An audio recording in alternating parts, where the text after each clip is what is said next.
подарок к празднику «Новый опыт» в Чебоксары приехал писатель, публицист, журналист и военный историк Евгений Норин.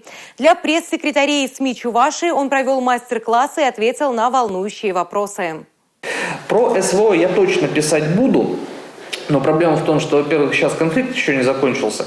Евгений Норин – автор книг о чеченской войне, постсоветских конфликтах, а с 2015 года и о вооруженных столкновениях на Донбассе. Помимо этого, военный аналитик пишет статьи, посты в соцсети и снимает видео на YouTube, где делится своими размышлениями. Сегодня в основном они касаются СВО. С этой темой сейчас сталкивается любое СМИ, поэтому интересно было каждому.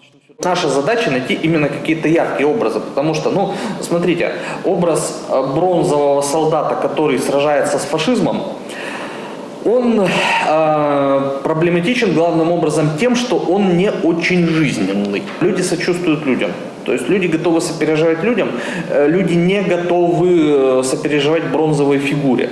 Всегда думать о читателе, не писать, если не уверен, и не бояться брать сложные темы. По словам Евгения, это главные составляющие успешного материала. Журналист был готов ответить на любые вопросы, будь то личные или профессиональные.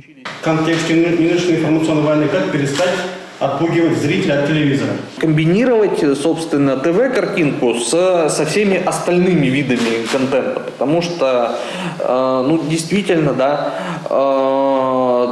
ТВ – это такой немножко уже тяжеловесный формат, и зачастую просто людям это не надо. Но телевизор все равно смотрят очень многие. Так что здесь ТВ